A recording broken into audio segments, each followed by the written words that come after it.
계약금과 예수금이라는 계정 과목에 대해서 한번 공부를 해보도록 하겠습니다. 일단 둘 다 좀 생소하시죠? 저 처음 들어보는 걸 거예요. 계약금은 어디서 들어보신 적이 있을 수도 있는데 예수금이라는 계정 과목은 들어보신 적이 없을 것 같아요. 그렇죠? 그래서 하나하나 차근차근 설명을 해드리도록 할게요. 자, 일단 선급금이라고 되어 있습니다. 선급금. 처음 들어보죠? 한자를 조금 하신 분들은 아실 수도 있는데 일단 먼저 선자에 줄 급자를 씁니다. 먼저 준 돈, 그래서 선급금이라고 합니다. 어떨 때 쓰느냐? 상품을 매입하기로 계약하고 상품 대금의 일부를 미리 지급한 경우, 이렇게 됐을 때 사용을 합니다. 근데 여기도 좀 중요한 점이 있어요. 뭐뭐 하기로 계약하고, 자, 계약만 한 거죠, 지금. 우리가 지금 분계를 할 때 잘 살펴보면은 뭔가 물질적인 게 오갔거나 아니면은 뭐 자산이 줄어들고 늘어나는 게 줄어들고 늘어나는 게 좀 확실할 때, 이럴 때만 이제 분계 처리를 합니다. 근데 내가 상품을 매입하기로 계약하고 내가 사기로 했대요. 그럼 아직 사질 않았죠. 이런 식으로 할 때는 분계를 할 게 없습니다. 내가 상품이 늘어나지도 않았고 현금이 줄어들지도 않았고요. 그렇죠? 이런 식으로 할 땐 분계를 할 게 없어요. 그럼 이럴 땐 뭐만 분계를 하냐? 뭐뭐 하기로 계약한 이 계약금에 대해서만 분계를 해줍니다. 그럼 이 계약금이라는 걸 왜 주냐? 간단하게 예를 한번 들어볼게요. 내가 물건을 파는 사람이에요. 내가 물건을 팔기로 했어요. 근데 어떤 사람이 나한테 물건을 사겠대요. 그래가지고 얼마어치 사실 거예요? 그랬더니 10억어치를 사겠대요.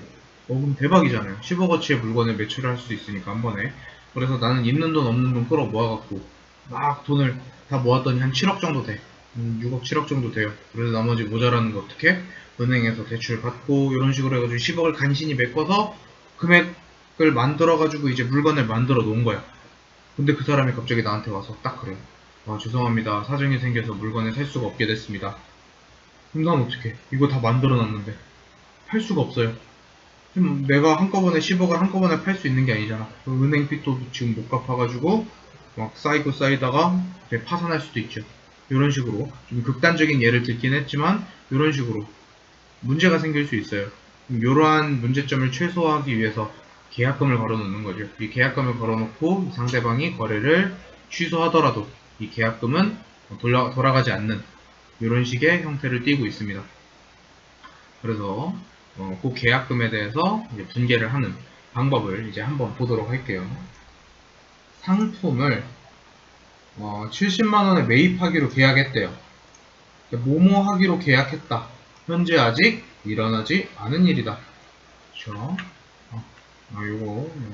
자, 상품을 매입하기로 계약하고 뭐뭐 하기로 계약했다. 이러면은 뭐뭐 하기로 계약한 것은 아직 거래가 완료된 것이 아니기 때문에 계약금에 대한 분계만 해주면 되겠죠.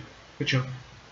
자, 그러면은 저기 위에 나와 있죠. 뭐뭐를 매입할 때 계약금이 나온다. 그러면 선급금이란 계정 과목을 써주시면 됩니다. 빨간색에다 파란색 색깔이 좀 어둡게 나오네요. 그렇죠? 이렇게 된 거 칠할까요? 선급금. 네. 선급금을 써주시면 됩니다. 그럼 어떻게 쓰냐? 일단 확실하게 내가 현금으로 지급을 했어요. 얼마를 지급했어요? 70만원의 10%. 이제 퍼센트 버튼 다 쓰실 수 있죠? 그쵸? 이제 쓰실 수 있어야 돼요. 70만원 곱하기 10%를 하면은 7만원이 되겠죠. 7만원을 현금으로 지급했으니까 대변의 현금 7만원. 매입하기로 계약하고 거기에 대해서 계약금이 나왔으니까 선급금 7만원. 이런 식의 분계가 됩니다. 자변의 선급금 7만원, 대변의 현금 7만원. 이런 식의 분계가 되겠습니다. 그럼 그 다음 문제. 위에서 계약한 상품을 인수하고 내가 받았다는 소리죠. 계약금을 차감한 잔액은 외상으로 하다. 이런 식으로 나왔습니다. 위에 지금 70만원짜리를 매입하기로 계약을 했으니까 나는 상품을 70만원짜리를 구매를 했을 거예요. 그쵸? 70만원짜리를 구매를 했는데 내가 지금 얼마를 먼저 줬죠? 7만원. 그쵸? 그럼 내가 지금 외상으로 한 건 얼마를 더 주면 되는 거죠? 63만원만 더 주면 되겠죠. 근데 여기서 많은 사람들이 실수를 하는 게 뭐냐면은 내가 7만원을 줬기 때문에 7만원은 빼야 돼. 그러니까 차변에 상품 63만원, 대변에 외상 매입금 63만원 이렇게 쓰면 되겠다 라고 생각을 하십니다. 근데 그렇게 쓰면 안 돼요. 왜? 내가 지금 산 상품 전체는 70만원어치를 산 거예요. 그쵸? 70만원어치를 샀단 말이지. 70만원어치를 샀는데 63만원만 샀다 그러면 장부에 7만원이 모자라게 되죠. 난 실제로 7만원어치를 더 가지고 있는데, 그쵸? 그래서 입력할 때 상품 7만원에 선급금 7만원 이런 식으로 써주시고 나머지를 외상 매입금 63만원 이런 식으로 써주셔야 됩니다. 그래야 내가 예전에 받았던 거를 제외하고 나머지를 외상으로 받는 이런 식의 분기가 됩니다. 이게 선급금입니다. 내가 물건을 사기로 했을 때 나온 계약금이죠. 그럼 반대 계정 과목도 있겠죠. 내가 물건을 팔기로 하고 계약금을 먼저 받는 경우도 있겠죠. 그럴 때 쓰는 계정 과목이 선수금입니다. 아까 매입시 계약금이 나오면 선급금을 쓴다고 했죠. 매출시 계약금은 선수금이라는 계정 과목을 써서 분기를 해주시면 됩니다. 아까랑 똑같아요. 하나만 달라요. 매출하기로 계약하고 매출하기로 계약하고 그렇죠? 요거 하나만 다르죠. 자, 또 예제를 한번 보겠습니다. 상품을 150만원에 매출하기로 계약하고 여기도 또 나왔네. 뭐뭐하기로 계약하고 계약하기로 한 거는 분개를 하지 않는다. 이럴 때 어떤 것만 분개한다? 계약금만 분개한다 라고 했습니다. 그렇죠? 계약금 30만원을 수표로 받았대요. 그렇죠? 그럼 어떻게 해야 돼? 차변의 현금 3만원 30만원 대변에 매출시 계약금이니까 선수금 30만원 이런 식으로 분개를 해주시면 됩니다. 그 다음에요. 위에서 계약한 상품 150만원짜리 상품을 발송하고 보냈다는 소리죠. 그러니까 상품 매출을 했어요. 그렇죠? 이거는 계약만 한 게 아니고 실제로 물건을 보낸 거죠. 그리고 계약금 3만원을 차감한 나머지 금액을 보통예금으로 받았대요. 자, 내가 150만원짜리를 팔았어요. 근데 내가 150만원 전체를 받을 수 있어요? 아니죠. 30만원 못 받아요. 왜? 이전에 이미 30만원을 받았기 때문에. 그럼 내가 받을 수 있는 건 얼마? 120만원만 받을 수 있겠죠. 그렇죠? 30만원은 예전에 받은 선수금을 없애줘야겠죠. 그렇죠? 그래서 차변에 선수금 30만원, 보통예금 120만원, 그리고 대변에 상품 매출 150만원 이런 식으로 해주시면 됩니다. 선수금이 이런 식으로 내려오는 분개가 되면 되겠죠. 자, 여기까지 예제를 한번 풀어봤습니다. 이제 한 7문제의 문제가 좀 있을 거예요. 이 문제들을 잠깐 영상을 일시정지를 누르시고 한번 풀어보시기 바랍니다. 그러면은 저는 일시정지 하셨다고 이제 믿고 이제 문제풀이를 바로 들어가 보도록 하겠습니다. 자, 1번 문제를 보겠습니다. 제가 일부러 1번, 2번 문제, 3번, 4번 문제, 5번, 6번 문제 이렇게 문제를 이어놨습니다.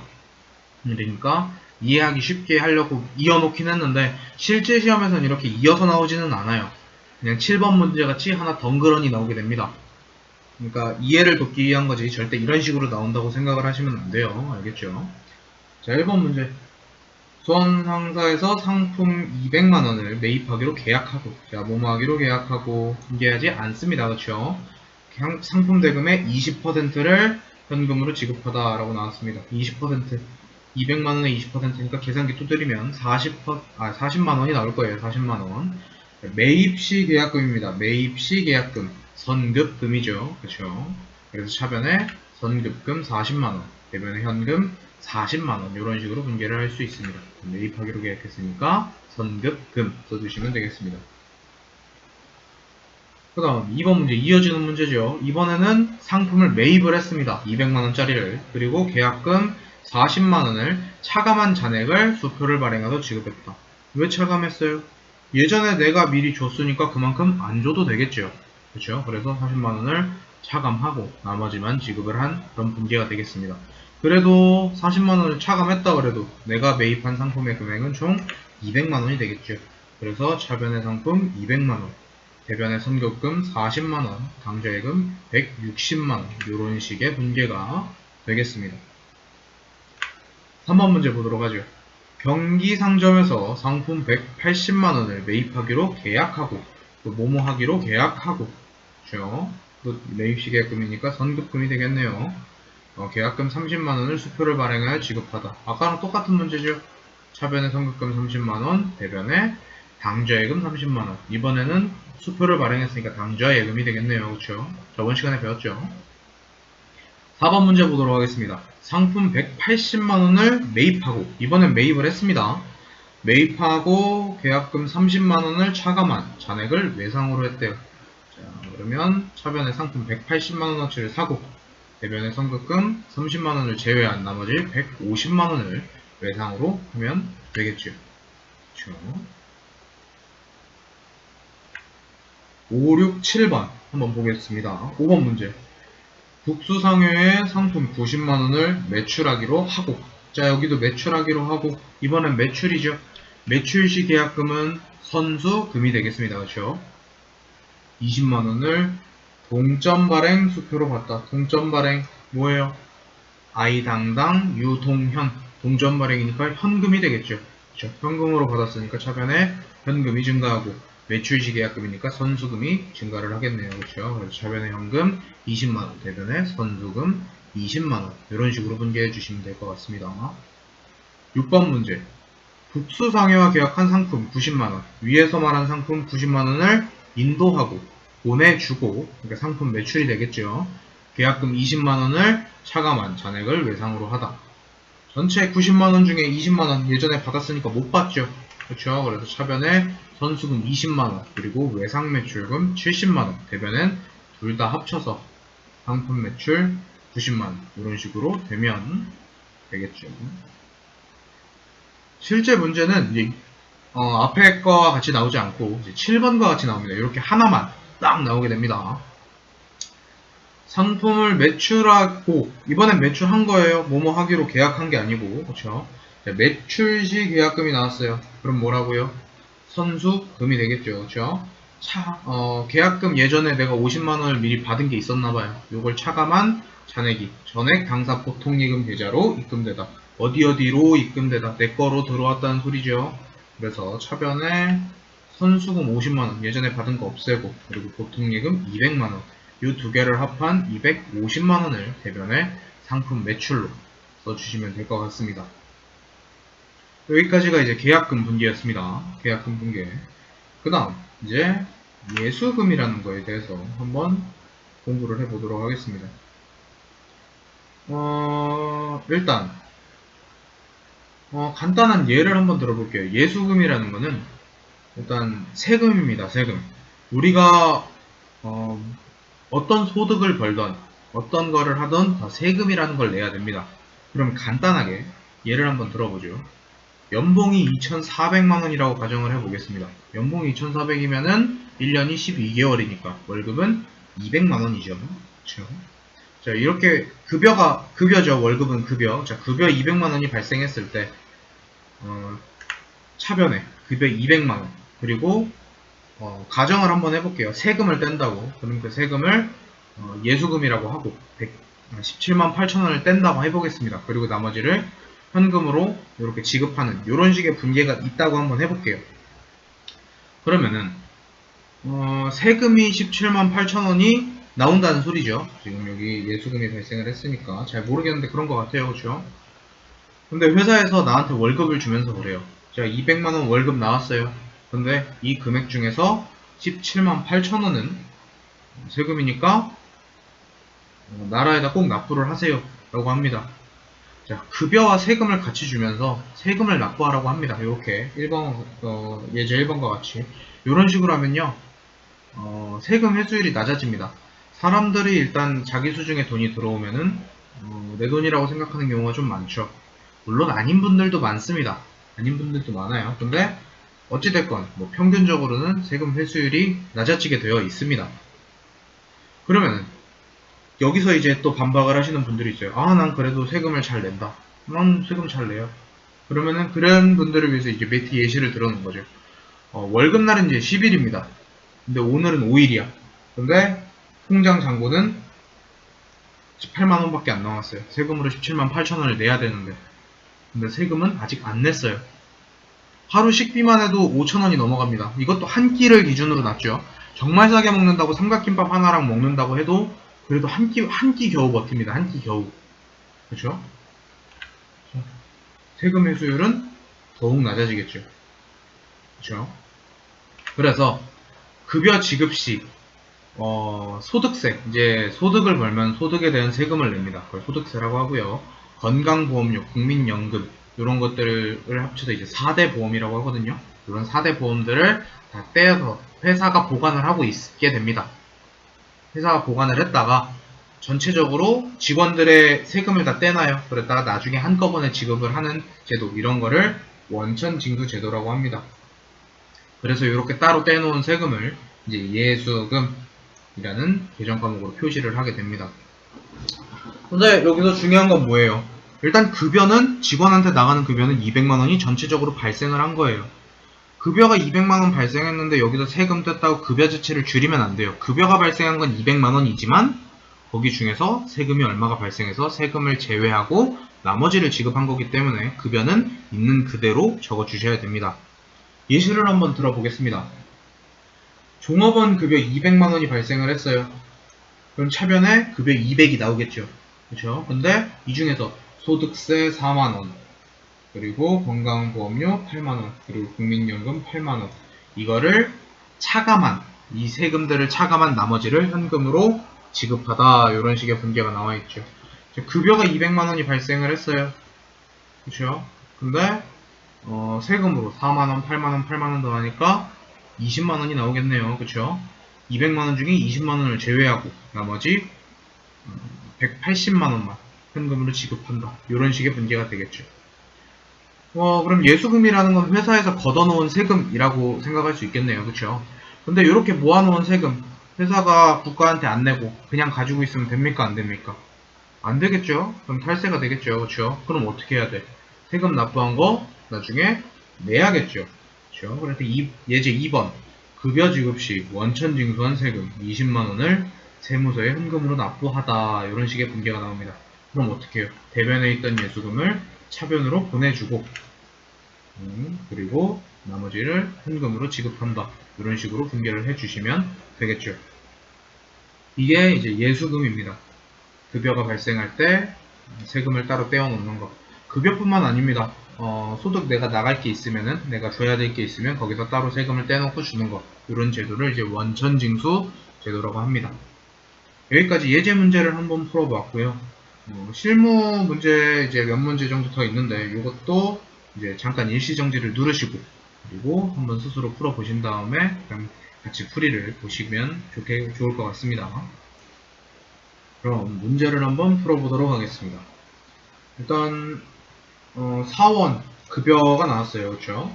홍길동의 급여 180만원 중 소득세 및 건강보험료 12만원을 차감한 잔액을 당사 보통예금 계좌에서 사원 계좌로 이체시키다 라고 나왔습니다. 급여가 발생을 했어요. 급여가 발생하면 어떻게 하라 그랬죠? 항상 총액을 기록해 준다고 했죠. 급여가 발생했는데 여기서 12만원 세금 발생했다 급여 자체를 깎으면 내 월급 자체를 깎는 거죠. 내가 발생한 월급 총액을 깎으면 안 되니까 총액은 그대로 내비둬야 됩니다. 그래서 차변의 급여 180만원, 세금으로 뗀 건강보험료랑 소득세는 이제 예수금이라는 계정 과목을 써서 대변에 12만원 써주고 요거를 차감한 나머지를 보통예금 이렇게 써주시면 됩니다. 그럼 이런 식으로 분계가 되겠죠. 그렇죠? 차감한 잔액은 보통예금입니다. 그렇죠? 그 다음 문제요. 급여 지급 시 원천 징수했던 소득세 및 건강보험료 12만원을 현금으로 납부하다, 이런 식으로 나왔습니다. 세금 먹고 날르면 안 된다 그랬죠. 이 세금 어떻게 해야 돼요? 납부를 해야겠죠. 그렇죠? 차변에 예수금 12만원, 대변에 현금 12만원, 이런 식으로 분계를 해주시면 될 것 같습니다. 다음 3번 문제요. 영업부 직원의 급여를 다음과 같이 지급하다 라고 나옵니다. 여러분들이 이제 좀 당황하는 게 뭐냐면 숫자가 많이 나올 때예요. 숫자가 많아. 괜히 임국정하고 홍길동 둘 다 내야 되네. 그리고 총액이랑 막 소득세도 막 분산돼 있고 어딜 봐야 될지 모르겠어요. 그렇죠? 우리가 봐야 될 건 총액입니다. 급여의 총액. 몇 명이 나왔던 상관이 없습니다. 지금 총 내가 낸 급여는 500만원이죠. 그렇죠? 그리고 세금도 소득세와 건강보험료의 총액을 합친 7만원과 19만원을 합쳐서 내려주면 됩니다. 어떻게 해요? 급여 500만원, 예수금 26만원, 이런 식으로요. 그리고 나머지 모자라는 건 뭐로 지급했대요? 위에 보니까 현금으로 지급했다고 위에 이렇게 나와있죠. 현금으로 지급하다 이렇게요. 나머지 474만원 그다음에 현금 이런 식으로 써주시면 되겠죠. 그 다음 문제 한번 보도록 할게요. 종업원 급여 지급 시 원천 징수한 소득세 2만원을 관할 세무서에 현금으로 납부하다. 뭐 아까랑 똑같은 문제 같아요. 그쵸? 급여 지급 시 원천 징수했던 소득세 예수금이죠. 이걸 현금으로 납부를 했대요. 차변에 예수금, 대변에 현금 이런 식으로 간단하게 분개할 수 있겠죠. 5번 문제 보도록 하죠. 이하나 씨의 급여를 지급하면서 국민연금과 건강보험료, 소득세를 공제하고 보통예금 통장에서 이체하다 이런 식으로 나왔죠. 요거 위에 이거 있네요. 죄송합니다. 급여 지급 시 한 거니까 급여 총액은 얼마죠? 150만원이 발생을 했죠. 그쵸? 그리고 소득세, 그리고 국민연금, 건강보험 이렇게 세 가지를 전부 다 합한 거 요게 예수금이 되겠네요. 그쵸? 그러면 예수금은 계산기 두드려보면 21만 3천원이 나올 겁니다. 그쵸? 요걸 차감한 나머지를 보통예금에서 이체하다 이런 식으로 분개를 해주시면 되겠죠. 그래서 이런 식으로 하나씩 내려오시면 될 것 같습니다. 6번 문제 보도록 하죠. 급여 200만원이 발생을 했대요. 그죠? 근데 그 중에서 소득세 및 지방소득세 6만원과 건강보험료 9만원을 제외한 나머지 191만원을 현금으로 지급하다 라고 나왔습니다. 오, 큰일 날 뻔했어요. 삑살이 날 뻔했어. 자, 소득세와 건강보험료 둘 다 합쳐서 예수금이라고 하죠. 그렇죠? 그래서 급여 200만원이 발생을 했는데 이 중에 예수금으로 9만원을 뗐답니다. 9만원을 제외한 나머지 현금으로 지급하면 되겠죠. 그렇죠? 같은 문제의 반복인 것 같아요. 그렇죠? 마지막 문제 보도록 하겠습니다. 당월분 직원급여 초액 650만원 중 근로소득세 13만원을 차감한 잔액을 당점 거래은행에 이제 보통예금 계좌에서 종업원 급여 계좌로 이체하다. 글이 좀 긴데 결론적으로는 그냥 월급 보냈다라고 생각을 하시면 됩니다. 급여 650만원 보냈으니까 차변에 급여 650만원, 세금으로 13만원 뗐으니까 예수금 13만원, 요걸 차감한 보통예금으로 637만원 이런 식으로 보냈다. 이게 간단하게 하실 수 있을 것 같습니다. 그렇죠? 여기까지가 이제 예수금에 대한 분개였습니다. 프린트를 한꺼번에 뽑으신 분들이라면 아마 가지급금 파트도 남아있을 것 같아요. 그 뒤에 문제 파트도 조금 더 있고요. 그렇죠? 그런데 일단 여기까지만 하고 그 다음 나머지 가지급금 파트는 다음 강의에 이어서 하도록 하겠습니다. 오늘 강의 들으시느라 수고하셨고요. 고생하셨습니다. 이어서 계속 들으실 분들은 좋아요와 구독 버튼 누르고 한 번씩 봐주시면 감사하겠습니다. 수고하셨습니다.